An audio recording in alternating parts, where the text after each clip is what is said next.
Baik, kita mulai. Bismillahirrahmanirrahim. Assalamualaikum warahmatullahi wabarakatuh. Alhamdulillahirrabbilalamin. Wabihi nasta'in.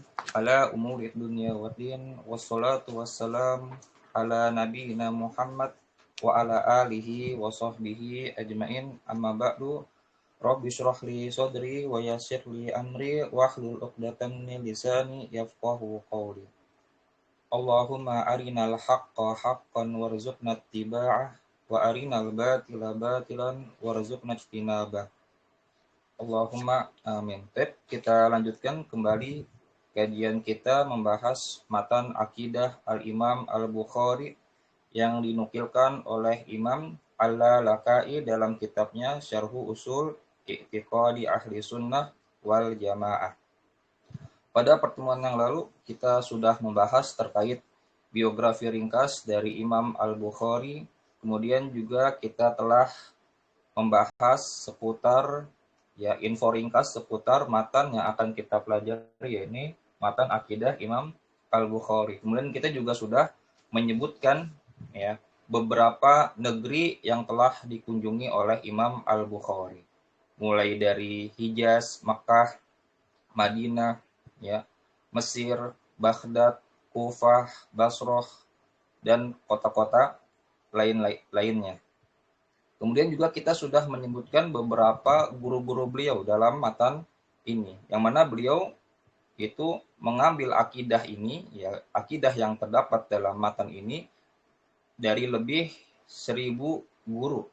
Namun beliau hanya mencukupkan beberapa guru, yang mana guru tersebut sudah cukup menunjukkan bahwasanya akidah ini adalah akidah yang beliau ambil dari guru-guru beliau, yang mana mereka semua bersepakat di atas permasalahan-permasalahan akidah tersebut. Tidak terdapat pada mereka perselisihan terhadap permasalahan-permasalahan akidah. Baik, kita mulai saja. Untuk pembahasan pertemuan kali ini, insya Allah kita akan membahas terkait pengertian iman menurut Ahlus Sunnah wal Jamaah. Bahwasanya iman itu berupa ucapan dan perbuatan. Kemudian permasalahan yang kedua, yakni terkait Al-Quran, kalamullah, bukan makhluk. Kemudian yang ketiga terkait iman kepada takdir baik dan buruk. Kemudian yang keempat yang akan kita bahas pada hari ini, yakni terkait status pelaku dosa besar, status hukum pelaku dosa besar, baik di dunia maupun di akhirat nanti. Baik, saya share screen dulu sebentar. Saya bacakan matanya.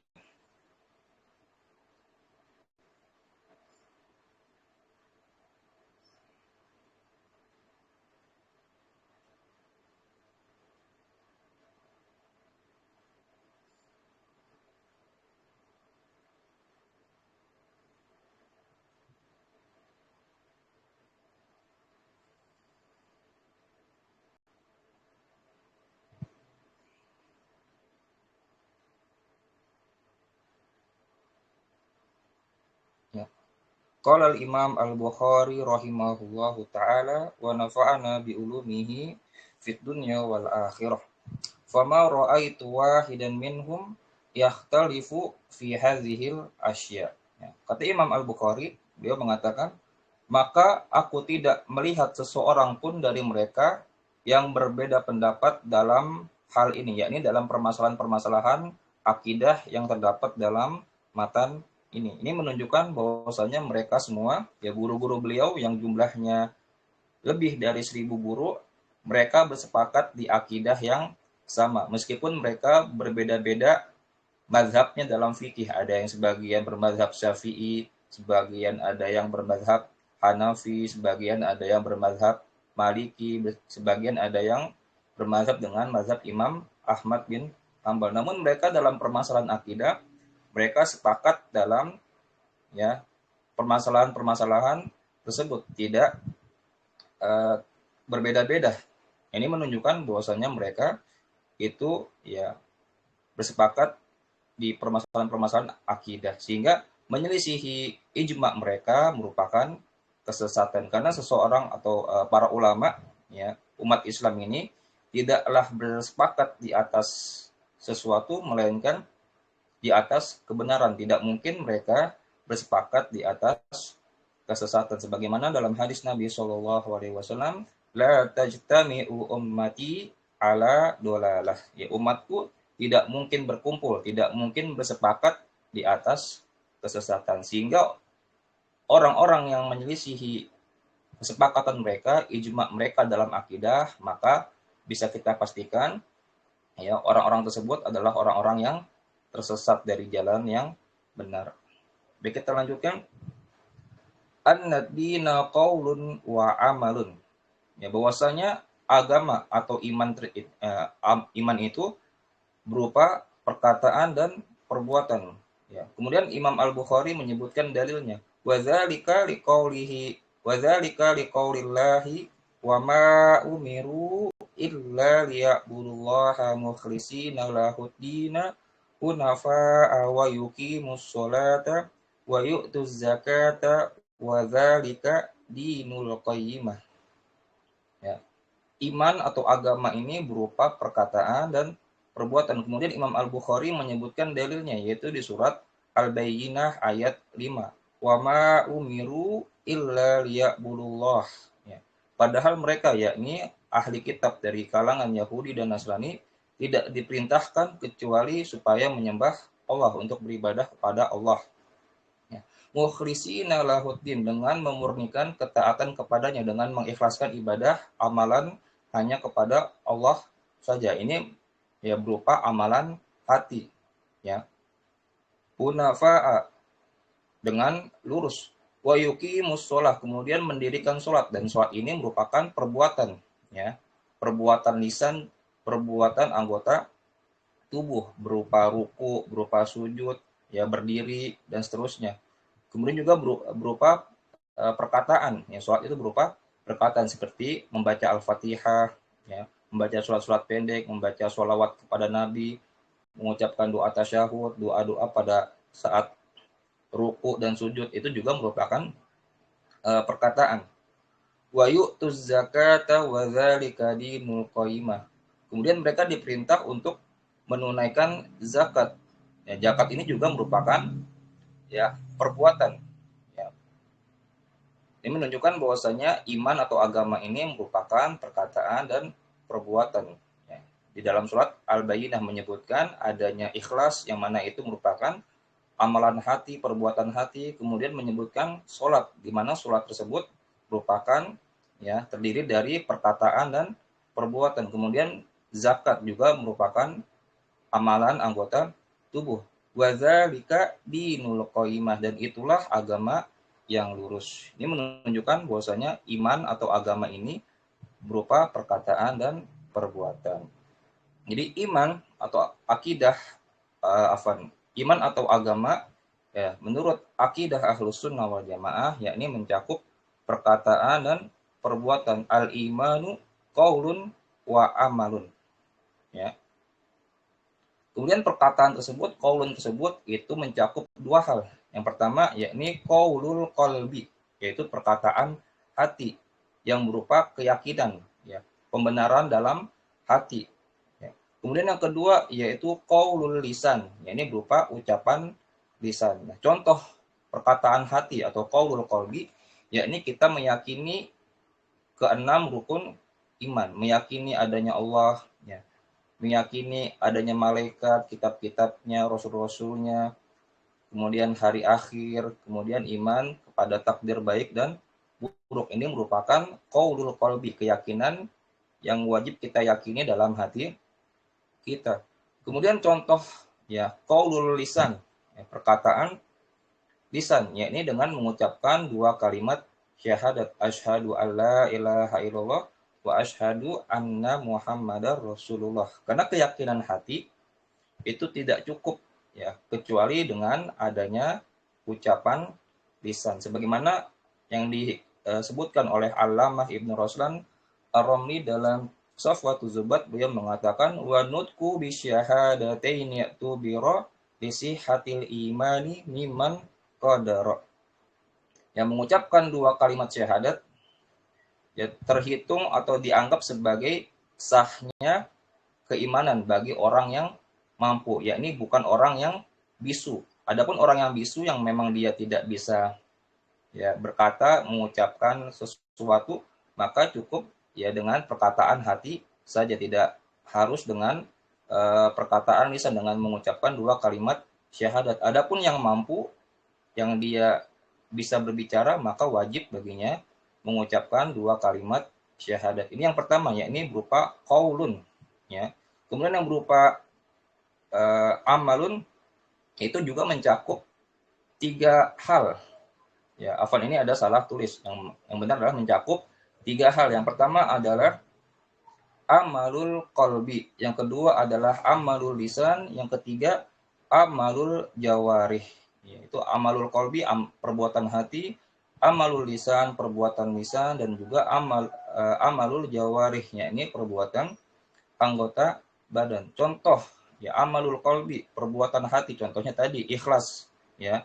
Kemudian tawakal, rasa harap, rasa takut, rasa cinta, dan seterusnya. Ini adalah perbuatan hati. Kemudian contoh perbuatan lisan, yakni membaca Al-Quran, berzikir, berdoa, bersolawat kepada Nabi Muhammad Sallallahu Alaihi Wasallam. Kemudian contoh perbuatan anggota badan, ya badan seperti mendirikan sholat lima waktu, zakat, puasa, haji, jihad, kemudian berbakti pada kedua orang tua. Ini adalah iman. Ya. Dan dalilnya sudah kita sebutkan tadi, yaitu surat Al-Bayyinah ayat 5, yang mana ya ikhlas, kemudian menunaikan sholat, mendirikan sholat, menunaikan zakat, itu termasuk bagian dari agama, bagian dari keimanan.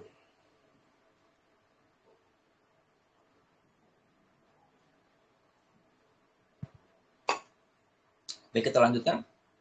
Nah, Imam Al-Bukhari selain ingin mentakrir akidah Ahlus Sunnah wal Jamaah, beliau juga ya di dalam matan ini beliau ingin juga membantah ya firqah-firqah yang ada pada zaman Imam Al-Bukhari ketika itu, yakni firqah Murji'ah, yang mana firqah Murji'ah ini menganggap bahwasanya amal perbuatan itu bukan bagian dari keimanan. Ya, sudah kita jelaskan pada kajian ya Muqaddimah Ibnu Abi Zaid Al-Qayrawani bahwasanya karakteristik atau ciri khas dari matan-matan akidah ulama mutaqaddimin, yakni mereka hanya ya menjelaskan atau menyebutkan permasalahan-permasalahan akidah yang mana di dalam permasalahan-permasalahan tersebut terdapat firqah yang menyelisihi Ahlus Sunnah wal Jamaah dalam permasalahan tersebut, sehingga matan-matan tersebut selain berfungsi sebagai atau untuk mentakrir akidah Ahlus Sunnah wal Jamaah, namun juga ya berperan atau berfungsi untuk membantah firqah-firqah yang menyelisihi Ahlus Sunnah wal Jamaah pada zaman tersebut.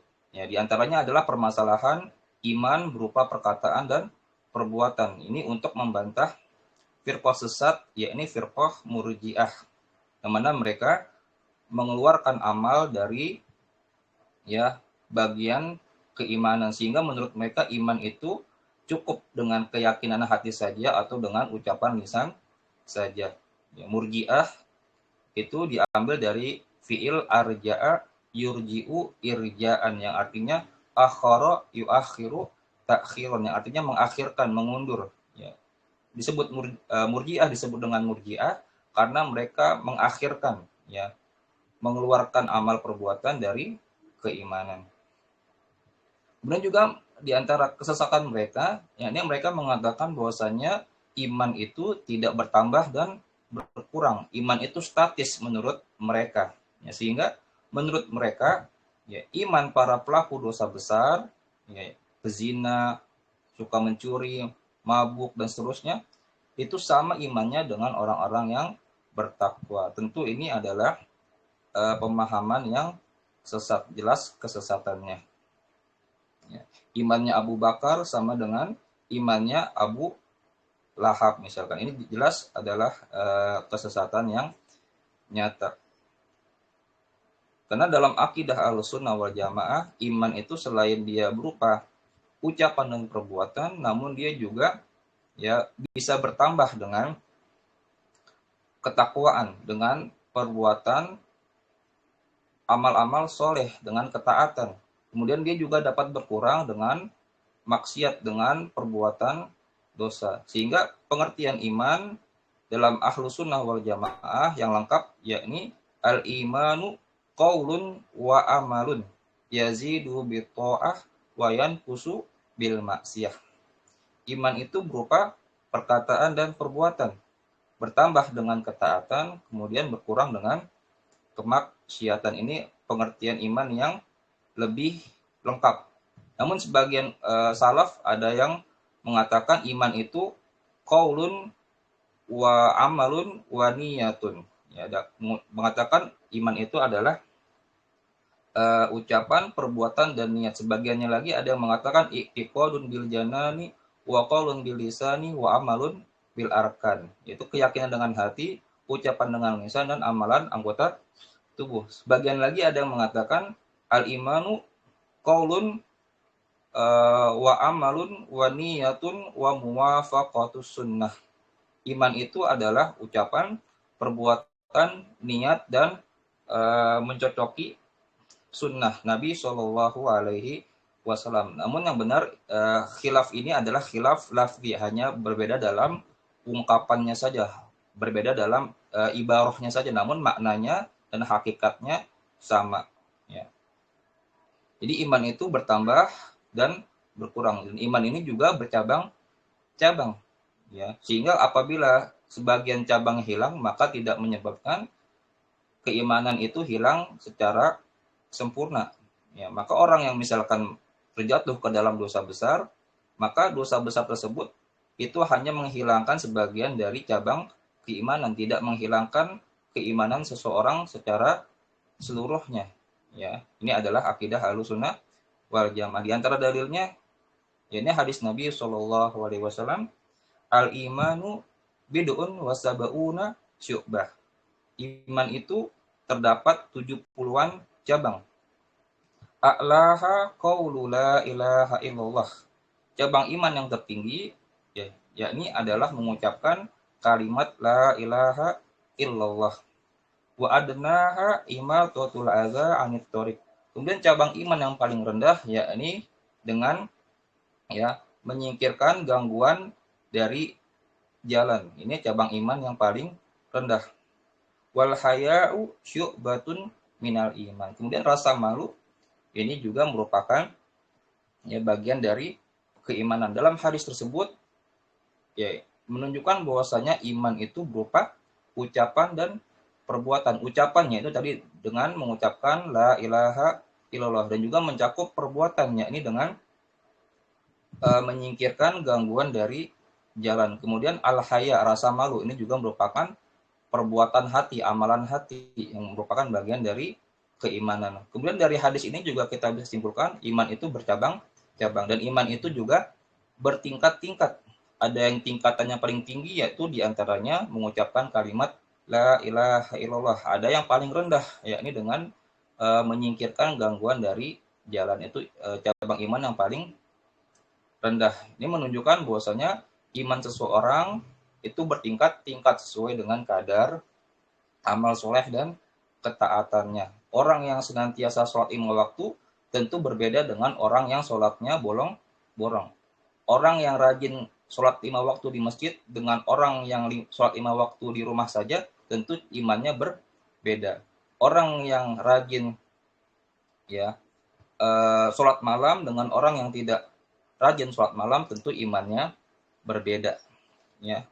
Ini sangat jelas dipahami. Kemudian firqah Murji'ah ini terpecah lagi menjadi ya beberapa kelompok.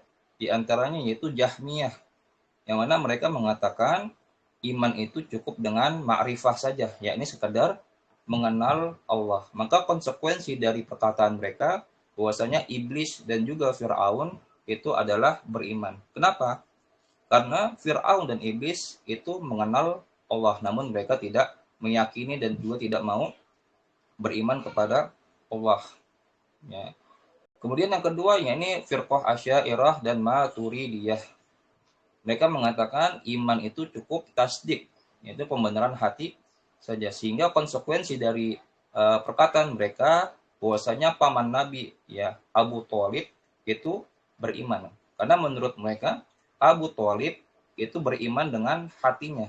Ya, hati Abu Thalib itu membenarkan atau beriman kepada Nabi Muhammad Shallallahu Alaihi Wasallam. Namun di akhir hayatnya beliau tidak enggan untuk mengucapkan kedua kalimat syahadat, sehingga menurut mereka ya Abu Thalib itu sudah beriman.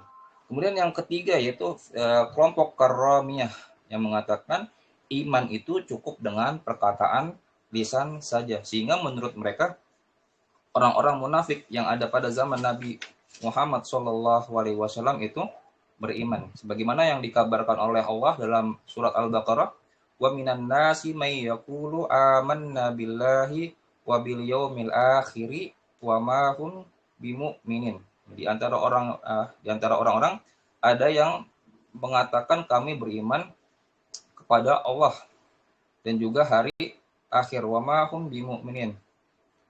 Padahal mereka bukanlah orang-orang yang beriman. Kenapa? Karena mereka mencukupkan iman dengan perkataan lisan saja. Adapun hatinya mereka kosong dari keimanan. Ini adalah Karramiyah yang menganggap iman itu cukup dengan ucapan lisan saja. Ini jelas adalah pemahaman yang sesat dan keliru.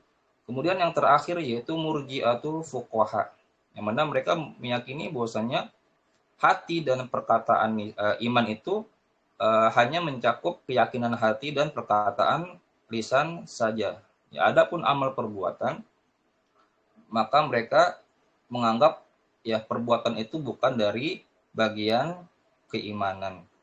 Nah, ini adalah firqah-firqah atau kelompok-kelompok pecahan dari firqah Murji'ah.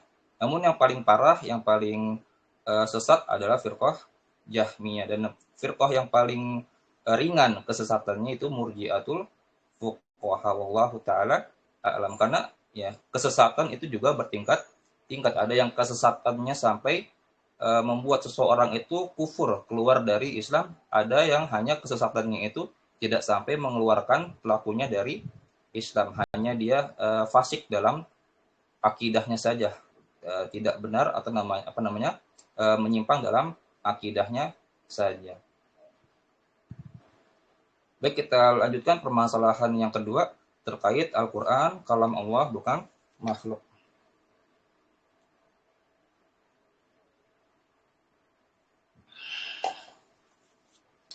Qala al-Imam Al-Bukhari rahimahullahu ta'ala wa nafa'ana bi ulumihi fid dunya wal akhirah wa anna al-Qur'ana kalamullahi ghairu makhluqin. Ya. Dan mereka ya bersepakat bahwasanya Al-Quran adalah kalam Allah, bukan makhluk. Liqaulihi, berdasarkan firman-Nya, inna rabbakumullahu alladzi khalaqas samawati wal arda fi sittati ayyamin tsumma stawa 'alal 'arsy yughsil lailan nahara yatlubuhu hasitsan wasyamsa wal qamara wan nujuma musakhkharatin bi amrih. Sesungguhnya Rabb kalian adalah Allah yang menciptakan langit dan bumi dalam 6 masa. Kemudian ya Allah beristiwa di atas arsy. Kemudian menutup malam kepada siang yang mengikutinya dengan cepat, dan juga menciptakan matahari, bulan dan bintang, ya semuanya tunduk kepada perintahnya. Ala lahul khalqu wal amru tabarakallahu rabbul alamin. Kemudian ya Qala Abu Abdillah Muhammad bin Ismail, kemudian berkata Abu Abdillah Muhammad bin Ismail, qala Ibnu Uyainah, ya, Ibnu Uyainah berkata, fabayyanallahu al-khalqa minal amri. Allah telah ya menjelaskan adanya perbedaan antara al-khalqu penciptaan dengan al-amru. Ya di akhir surat tadi di akhir ayat tersebut, alla lahul khalqu wal amru tabarakallahu Rabbul alamin. Liqaulihi ala lahul khalqu wal amru tabarakallahu Rabbul alamin. Ya, berdasarkan firman-Nya yaitu ingatlah ya penciptaan dan perintah itu hanya hak Allah, maha suci Allah, Tuhan semesta alam. Nah, menurut Sufyan ibnu Uyainah, di sini Allah membedakan antara al-khalqu penciptaan dengan al-amru yang merupakan firman yang merupakan kalam Allah. Jadi kalam Allah itu bukan makhluk, ya berdasarkan ya ayat tersebut. Nah, Al-Qur'an menurut akidah Ahlus Sunnah wal Jamaah ya adalah kalam Allah. Dan kalam Allah itu merupakan sifat dari sifat-sifat Allah. Ya, kalam Allah bukan makhluk. Ya, Quran adalah kalam Allah yang Allah turunkan kepada Nabi Muhammad SAW melalui perantara malaikat Jibril. Dan kalam Allah ini adalah kalam hakiki, yakni dengan suara dan huruf yang sesuai dengan keagungan Allah. Yang mana kalam Allah tidak sama, tidak serupa dengan kalam makhluknya. Jadi ketika Allah berfirman kepada Jibril, Jibril mendengar ya suara dan huruf dari Allah ya ketika berfirman tersebut. Kemudian malaikat Jibril menyampaikannya kepada Nabi Muhammad Sallallahu Alaihi Wasallam.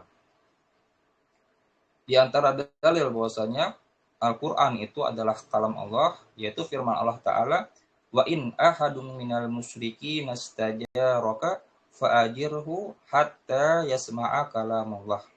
Apabila ada seseorang, ya, seorang dari orang-orang musyrik, istajaraka, meminta bantuan, meminta pertolongan, meminta perlindungan kepadamu, fa'ajirhu hatta yasma'a kalamullah. Maka lindungilah dia hingga ia bisa mendengar kalam Allah. Ini menunjukkan bahwasanya Al-Quran kalam Allah. Ya. Kemudian dalil bahwasanya kalam Allah ini berupa suara, yakni ya firman Allah Ta'ala, wa kallamallahu Musa taklima. Ya Allah berfirman ya kepada Musa taklima dengan hakikat, dengan taklima di sini kalau dalam ilmu nahwu adalah maf'ulun mutlak, yang mana maf'ulun mutlak di sini berfungsi sebagai taukid, ya, penegasan bahwasanya kalam Allah ini merupakan kalam hakiki dengan suara dan huruf. Di antara dalil yang menguatkan ayat lainnya yang ini Allah berfirman, wa nadainahu min janibit turil aimani wa qarrabnahu najiyah. Ya, kami panggil Musa, ya, dan kami panggil dia, yakni Musa, min janibit turil aiman, dari ya gunung Tur dari sisi kanan gunung Tur, wa qarrabnahu najiyah. Kemudian kami dekatkan dia dalam keadaan bermunajat. Ini menunjukkan ya nadaina, ya, ini menunjukkan bahwasanya firman Allah atau kalam Allah ini berupa suara. Karena memanggil itu adalah berkata dengan suara yang tinggi. Ini menunjukkan bahwasanya kalam Allah itu berupa suara. Kemudian yang menunjukkan Al-Quran itu berupa huruf, yaitu hadis Nabi SAW, man qara'a harfan min kitabillahi falahu hasanah. Barang siapa yang membaca satu huruf ya dari kitabullah, yaitu Al-Quran, falahu hasanah, maka baginya satu kebaikan. Wal hasanatu bi asyri amsalihha.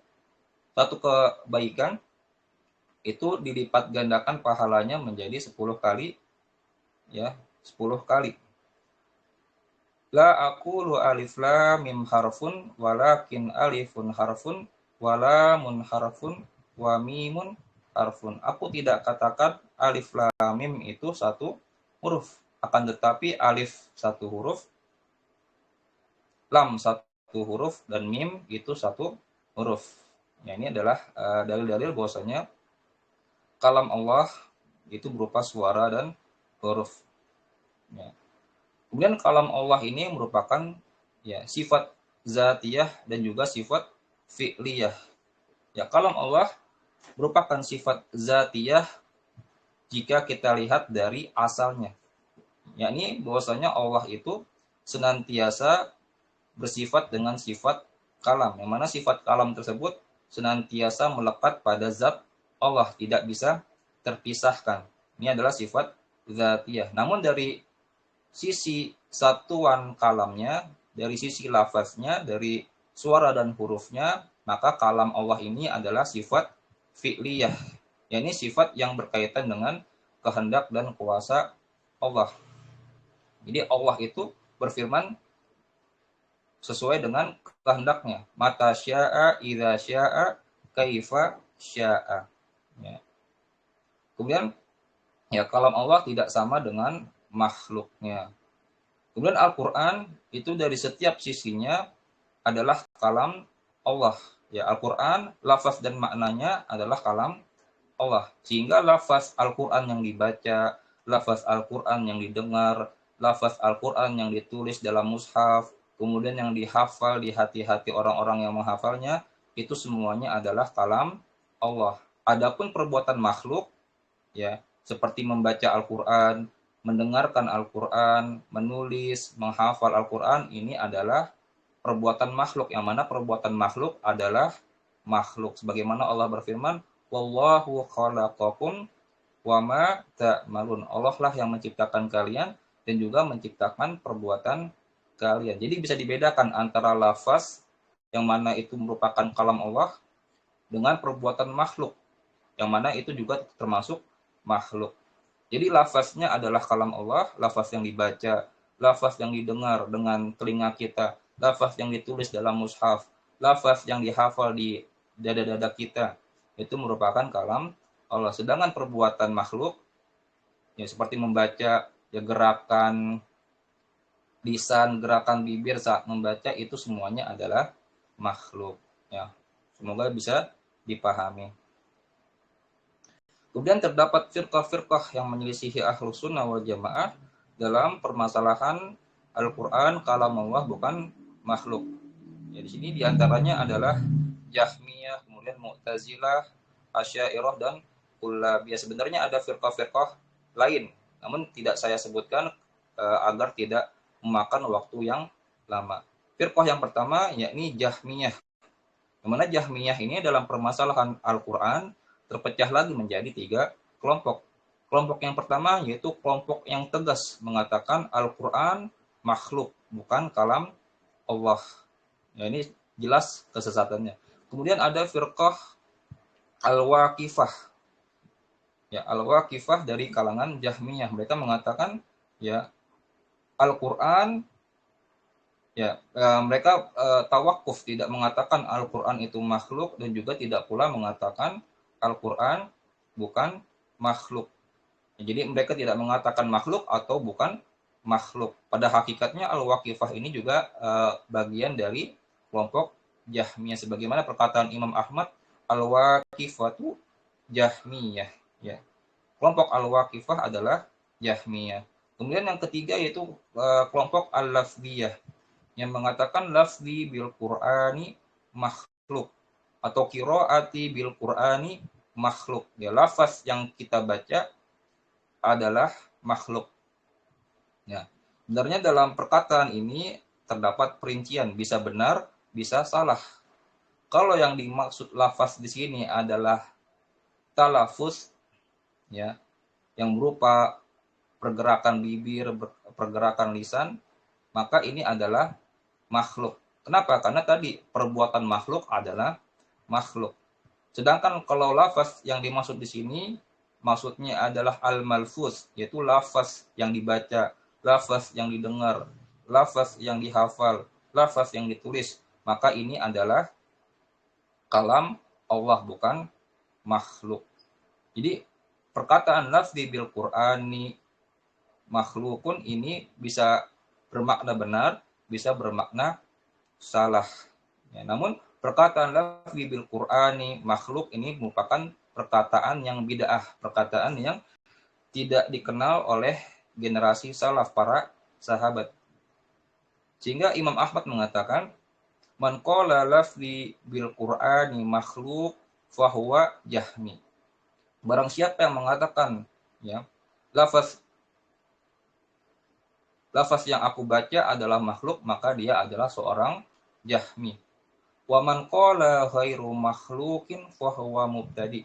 Dan barang siapa yang mengucapkan bukan makhluk, maka dia adalah seorang mubtadi, yaitu pelaku kebid'ahan. Kenapa? Meskipun dia mengucapkan lafzi bil Qur'ani, makhluk yang dia maksud lafaz di sini adalah talafuz, yaitu adalah makna yang benar, bahwasanya talafuz itu berupa pergerakan lisan, pergerakan bibir ketika membaca adalah makhluk, itu adalah makna yang benar.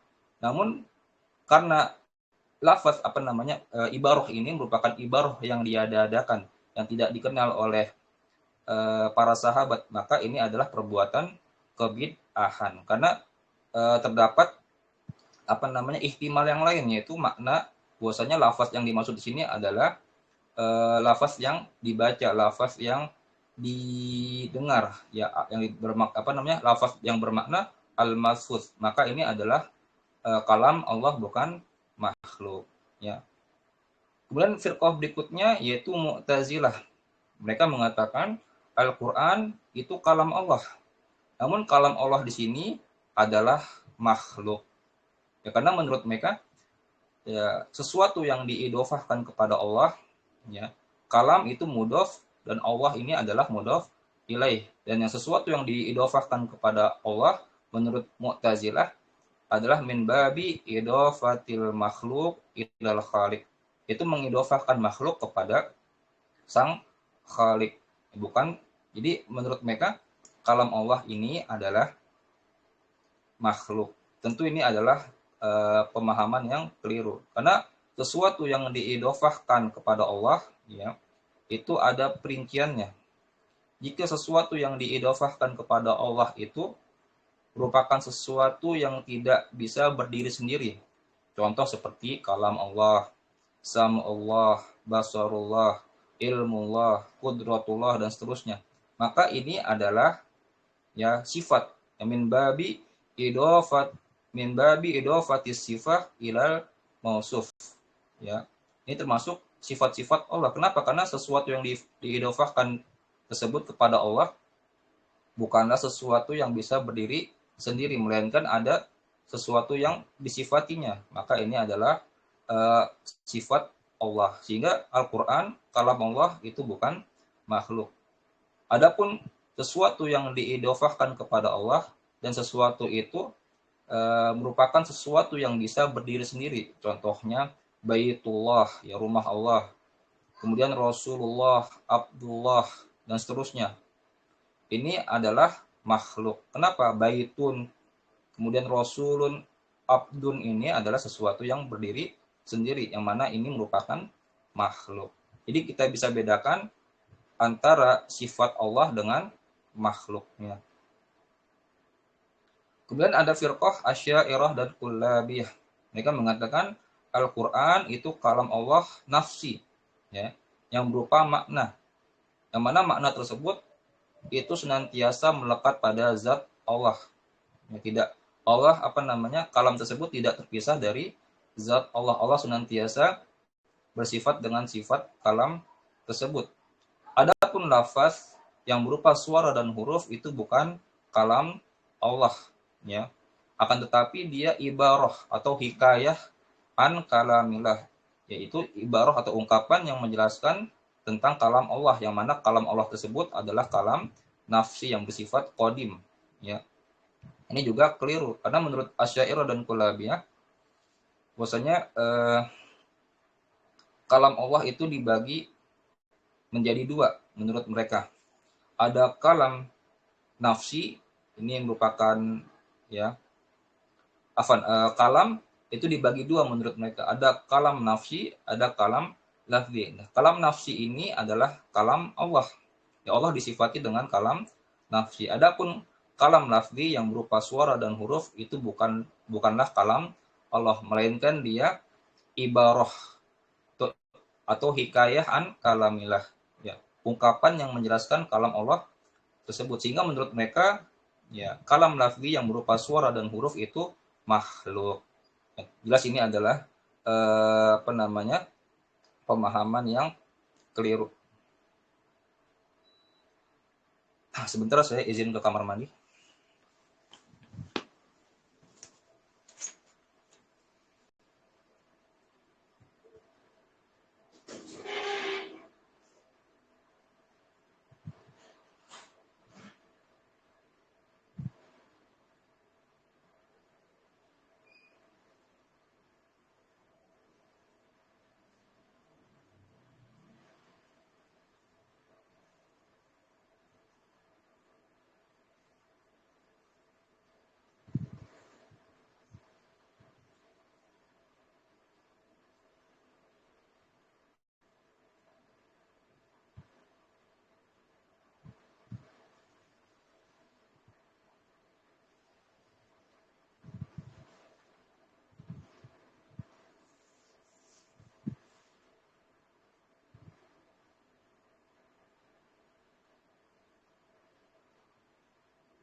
Kemudian kita lanjutkan ya permasalahan berikutnya, ini terkait iman kepada takdir baik dan buruk.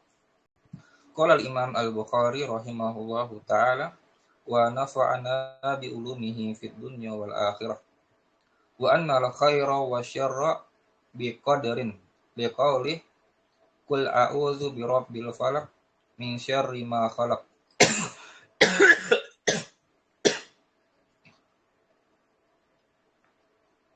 wa liqaulihi wallahu khalaqakum wa ma ta'malun wa liqaulihi inna kulla syai'in khalaqnahu biqadar.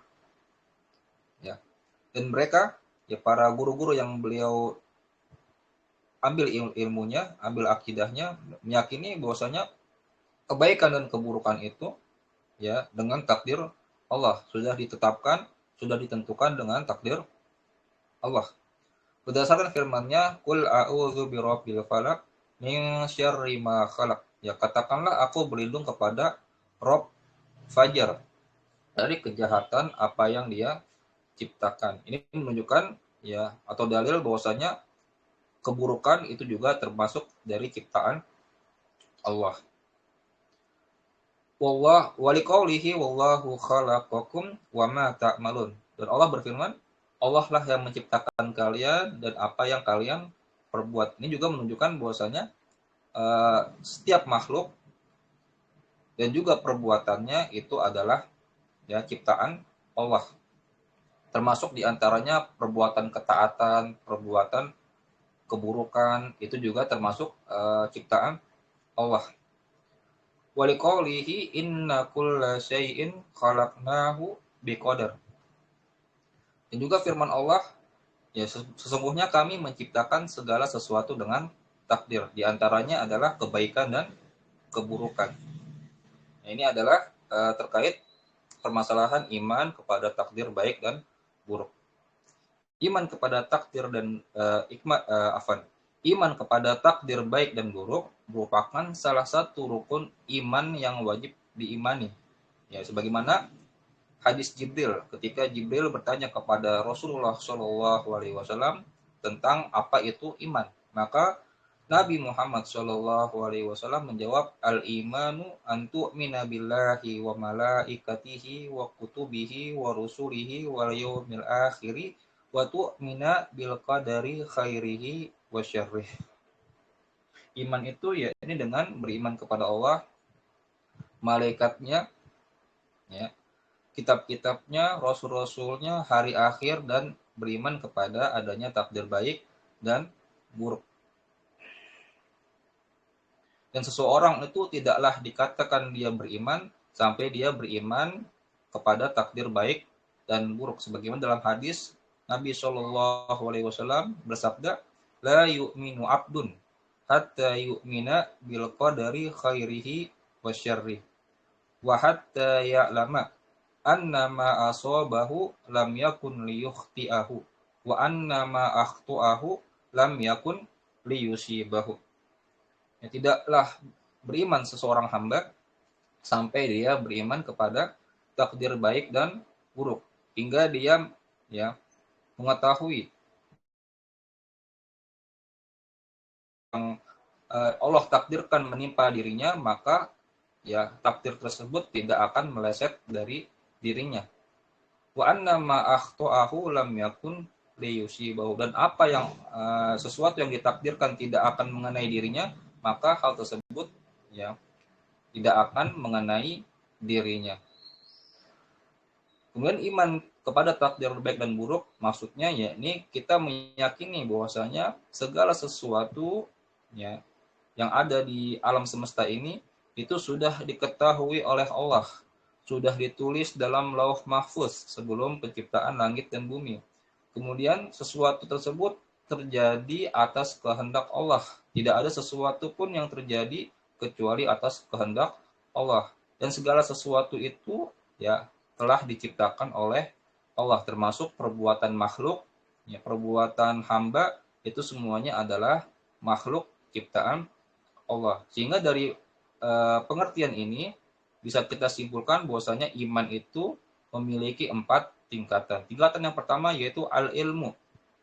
yakni meyakini bahwasanya Allah mengetahui segala sesuatu, baik yang sudah terjadi, sedang terjadi, maupun yang akan terjadi, sejak azali tanpa adanya sesuatu pun yang terluput bagi ilmunya. Jadi ilmu Allah mencakup segala sesuatu, tidak ada sesuatu yang terluput dari ilmu Allah. Ya. Kemudian tingkatan yang kedua yaitu al-kitabah, ya ini penulisan takdir. Nah, ini kita meyakini bahwasanya Allah itu telah menuliskan seluruh takdir makhluk dalam kitab yang bernama Lauh Mahfuz, yakni 50.000 tahun sebelum penciptaan langit dan bumi. Ini berdasarkan hadis kata wallahu maqadir al khalaiqi qabla an yakhluqas samawati wal arda bi khamsina alfasanah. Ya Allah telah menuliskan takdir setiap makhluknya ya 50.000 tahun sebelum penciptaan langit dan bumi. Kemudian tingkatan yang ketiga yakni al-masyiah, ya kehendak Allah. Ini meyakini bahwasannya segala sesuatu itu ya terjadi berdasarkan kehendak Allah. Tidak mungkin sesuatu di alam semesta ini terjadi kecuali atas izin dan kehendak Allah. Apa yang Allah kehendaki pasti terjadi, dan apa yang tidak Allah kehendaki maka hal tersebut tidak akan terjadi. Imam Asy-Syafi'i memiliki satu bait menjelaskan terkait masyiah Allah tersebut. Masyi'ta kana wa in lam asya. Wa masyi'tu lam yakun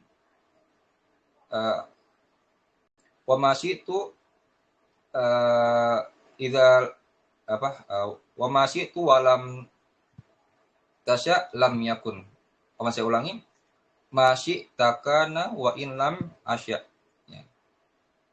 Apa yang engkau kehendaki itu pasti terjadi meskipun aku tidak menghendakinya. Yani jika Allah menghendaki pasti akan terjadi meskipun makhluk itu tidak meskipun makhluk menghendakinya. Wa ma syi'tu lam yakun wa ma syi'tu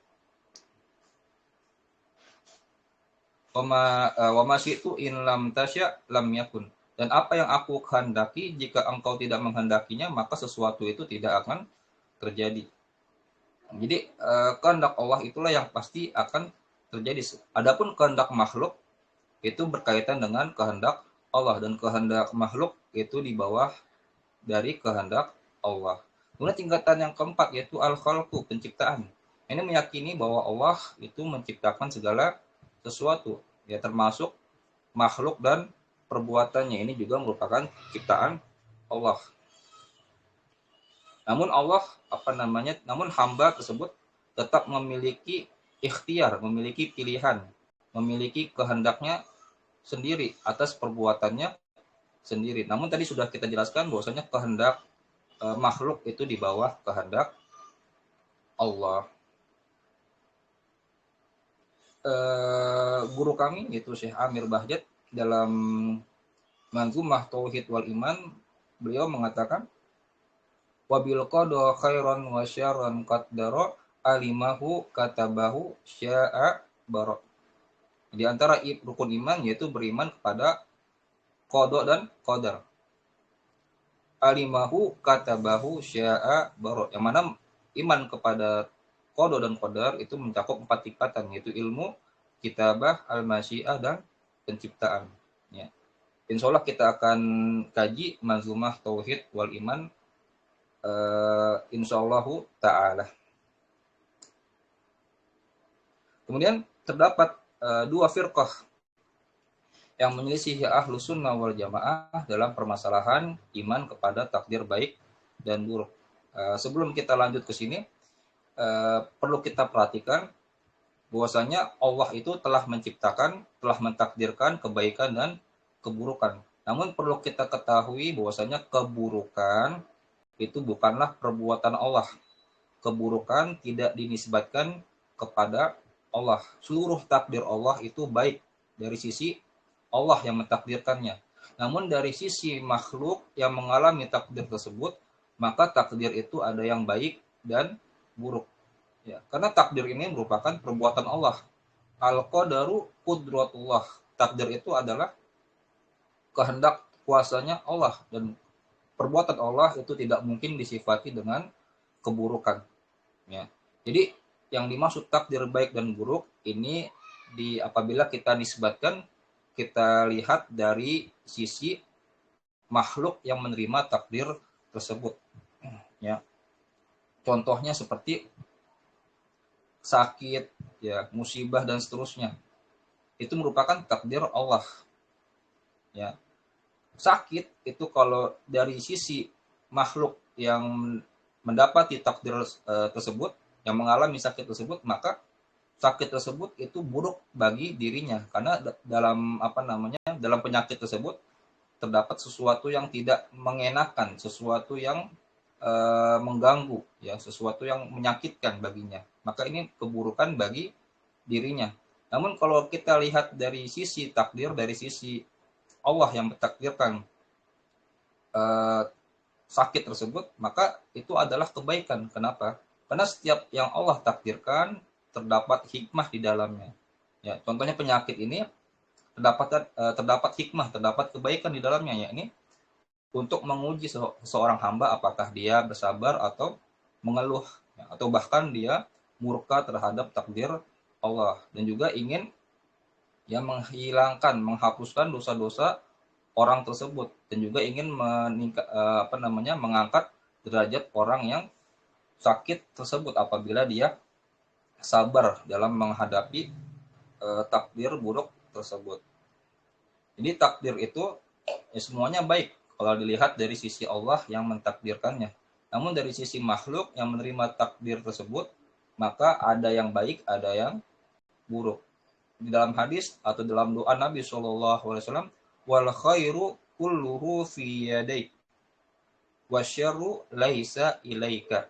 Ya, ketika Nabi berdoa, ya, Nabi mengatakan wal khairu kulluhu fi yadaik. Kebaikan itu seluruhnya ada di tangan Engkau, ya Allah. Wasyarru laisa ilaik, dan keburukan itu tidak dinisbatkan kepadamu, ya Allah. Kita lanjutkan. Ya, dalam permasalahan takdir ini terdapat dua firqah yang menyelisihi Ahlus Sunnah wal Jamaah, ya, ini firqah Qadariyah dan juga firqah Jabariyah. Kemudian firqah Qadariyah ini dibagi lagi menjadi dua. Ada Qadariyah mutaqaddimin atau dikenal juga Hulatul Qadariyah.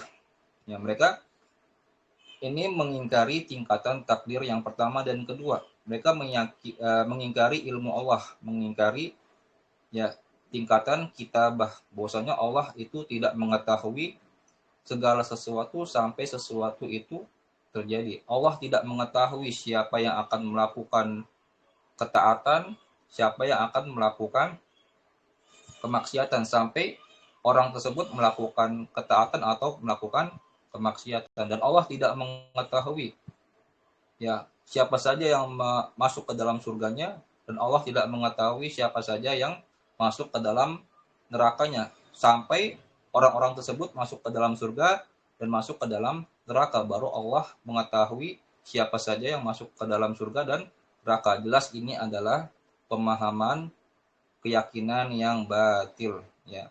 Karena ilmu Allah itu sifatnya azali.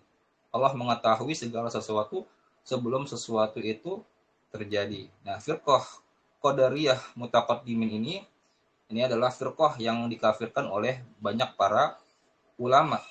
Di antaranya adalah Imam Asy-Syafi'i, Imam Ahmad, Imam Malik, dan para sahabat lainnya mengafirkan Qadariyah mutaqaddimin. Ya.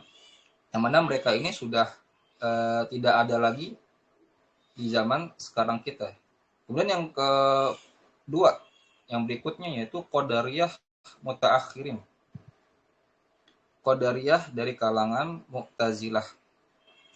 Berbeda dengan Qadariyah mutaqaddimin, Qadariyah mutaakhirin atau dari kalangan Mu'tazilah ini, mereka meyakini tingkatan iman yang pertama dan kedua, ya, mengimani tingkatan al-ilmu dan juga tingkatan al-kitabah. Namun mereka mengingkari tingkatan takdir yang ketiga dan keempat, yaitu al-masyiah dan penciptaan Allah, ya. Sehingga mereka mengatakan bahwa Allah itu tidak menciptakan, tidak memiliki kehendak, atas perbuatan makhluknya. Sehingga makhluk itu ya memiliki kehendak, memiliki kuasa atas perbuatannya sendiri tanpa adanya eh, di bawah kehendak Allah dan tanpa adanya di bawah kehendak dan kekuasaan Allah. Jelas ini juga merupakan pemahaman yang batil. Sehingga mereka mengatakan bahwasanya makhluk itulah, ya hamba itulah yang menciptakan perbuatannya sendiri. Allah tidak menciptakan perbuatan mereka. Ini jelas keliru, ya bertentangan dengan firman Allah tadi, wallahu khalaqakum wa ma ta'malun. Allah lah yang menciptakan kalian dan juga menciptakan perbuatan kalian. Dan kelompok ini, ya Qadariyah mutaakhirin, disebutkan oleh Nabi SAW dalam suatu riwayat, Al-Qadariyatu majusu hadhil ummah. Qadariyah adalah majusinya umat ini. Kenapa Qadariyah disebut dengan majusinya umat ini? Karena majusi itu menganggap bahwasanya alam semesta itu terdapat dua pencipta. Ada cahaya yang menciptakan kebaikan dan kegelapan yang menciptakan keburukan. Sama halnya dengan Qadariyah. Mereka mengatakan Allah menciptakan segala sesuatu kecuali perbuatan makhluknya. Adapun perbuatan makhluk itu ya makhluk sendirilah yang menciptakan perbuatan mereka. Sehingga dalam keyakinan ini mereka Qadariyah itu sama dengan Majusi, menganggap bahwasanya dalam ya terdapat adanya pencipta selain Allah.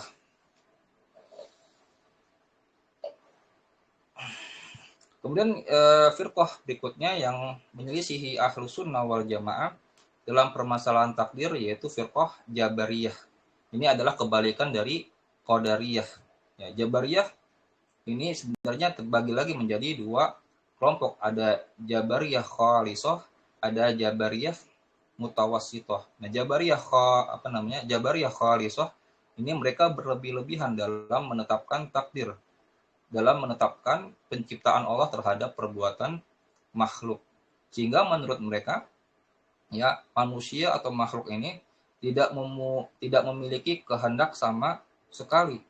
Ya, tidak memiliki pilihan atas perbuatannya sendiri, melainkan perbuatan tersebut dipaksa oleh Allah, ya. Jadi perbuatannya tersebut itu seakan-akan seperti wayang yang digerakkan oleh dalang, atau seperti daun yang terbang tertiup angin, ya, dan seterusnya.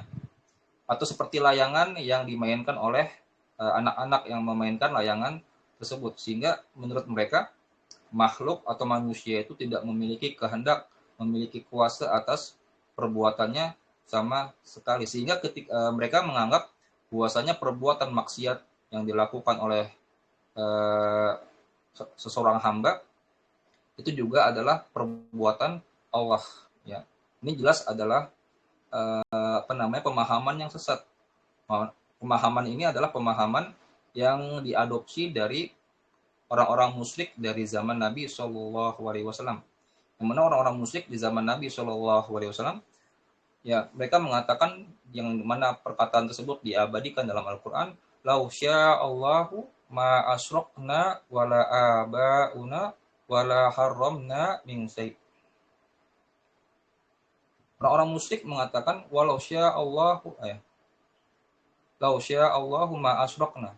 Jika Allah menghendaki ma asyrokna, maka kami tidak akan berbuat kesyirikan. Sehingga mereka berhujah dengan takdir tersebut ya atas perbuatan kesyirikan mereka. Lau sya'allahu ma asyrokna. Sekiranya Allah menghendaki, tentu kami tidak melakukan kesyirikan. Wala haramna wala abauna wala haramna min syai'. Demikian pula ya nenek moyang kami. Wala haramna min syai', dan kami tidak mengharamkan sesuatu yang tidak diharamkan oleh Allah. Ya, ini jelas adalah pemahaman yang keliru. Jadi ketika orang melakukan maksiat, melakukan dosa, bahkan melakukan kekufuran, mereka menurut Jabariyah itu adalah sesuatu yang dipaksa oleh Allah. Ya, manusia tidak memiliki kehendak, memiliki pilihan atas perbuatan maksiat tersebut, melainkan perbuatan tersebut dipaksa oleh Allah untuk melakukan maksiat, sehingga menurut mereka Allah itu zalim kepada mereka. Ini adalah keyakinan yang keliru. Ya. Jabariyah Khalisah ini, ya ini diantara termasuk di dalamnya adalah firqah Jahmiyah. Kemudian ada Jabariyah Mutawassithah dari kalangan Asy'ariyah dan Maturidiyah. Mereka meyakini bahwasanya makhluk, ya, atau manusia itu memiliki kehendak, ya, atas perbuatannya, namun kehendak tersebut tidak memiliki pengaruh atas perbuatannya. Ya, ini lebih ringan daripada Jabariyah Khalisah. Ya, mereka menetapi menetapkan bahwasanya makhluk memiliki kehendak, namun kehendak tersebut tidak memiliki pengaruh sama sekali atas perbuatannya. Adapun Ahlus Sunnah wal Jamaah meyakini bahwasanya perbuatan makhluk itu adalah ciptaan Allah juga. Sebagaimana tadi Allah berfirman, wallahu khalaqakum wama ta'malun. Dan Ahlus Sunnah wal Jamaah menetapkan adanya kehendak dan kuasa bagi seorang makhluk. Ya, seorang makhluk atau manusia itu memiliki kuasa, memiliki kehendak, memiliki pilihan atas perbuatannya. Ketika dia melakukan ketaatan, itu adalah pilihannya. Kemudian melakukan kemaksiatan, itu juga pilihan manusia atau makhluk tersebut. Ya, Allah telah memberikan kepada kita akal dan juga pilihan, kehendak, dan kuasanya. Ya, kuasa atas perbuatan manusia itu sendiri. Sehingga Allah, ya, menciptakan keburukan dan juga menciptakan kebaikan. Misalkan Allah menciptakan kemaksiatan, ya, dan Allah telah melarang hamba-hambanya untuk melakukan kemaksiatan tersebut, ya, melarang menciptakan adanya kekufuran dan melarang kekufuran tersebut. Allah telah menurunkan wahyu dan juga telah mengirim rasul-rasulnya agar mereka mentaati Allah dan tidak memaksiati Allah, untuk beriman kepadanya dan tidak kufur kepada Allah. Ketika seorang hamba itu memilih jalan ketaatan, maka Allah akan memberikan ganjaran kepadanya, ya, dengan surga.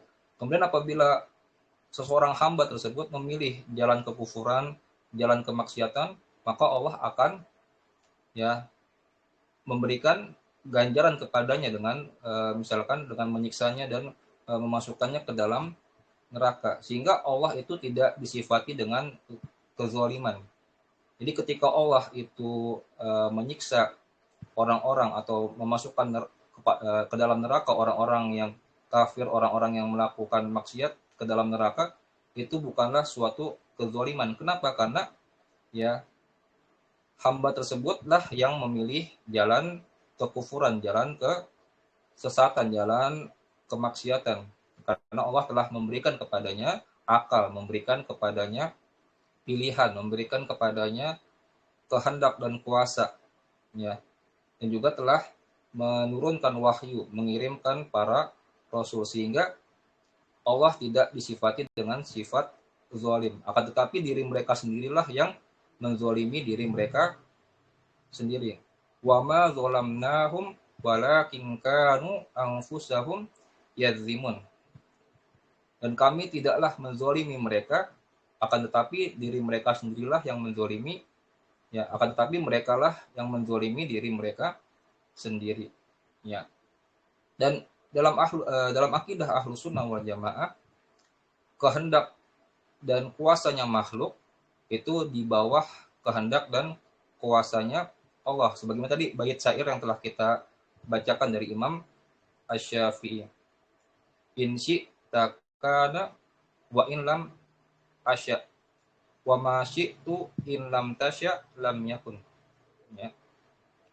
Apa yang Allah kehendaki itu pasti terjadi meskipun seorang hamba tersebut tidak menghendakinya.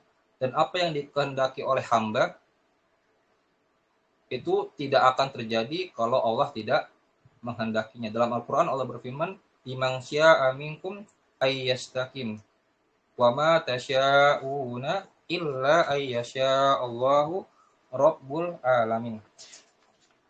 Ya, limasya minkum ayyastakim. Bagi siapa saja dari kalian yang ingin menghendaki jalan yang lurus. Di ayat ini Allah ya menetapkan bahwasanya makhluk atau manusia atau hamba Allah itu memiliki kuasa, memiliki masyiah. Akan tetapi kehendak Allah, kehendak makhluk tersebut di bawah kehendak makhluknya. Di ayat berikutnya Allah berfirman, "Wa ma tasya'una illa ayyasha Allahu rabbul alamin." Jadi kehendak kehendak makhluk itu berada di bawah kehendak makhluknya. Di Ahlus Sunnah wal Jamaah itu pertengahan antara Qadariyah dan Jabariyah. Qadariyah yang mengingkari penciptaan Allah atas perbuatan makhluknya dan juga mengingkari kehendak Allah atas perbuatan makhluknya, dan juga pertengahan dari Jabariyah yang mana mereka berlebih-lebihan dalam menetapkan penciptaan Allah terhadap perbuatan makhluk, sehingga menurut mereka makhluk tidak memiliki kuasa dan kehendak sama sekali. Wallahu taala alam, mungkin kita cukupkan sampai sini saja. Adapun terkait status hukum pelaku dosa besar, insya Allah akan kita lanjutkan pada pertemuan berikutnya.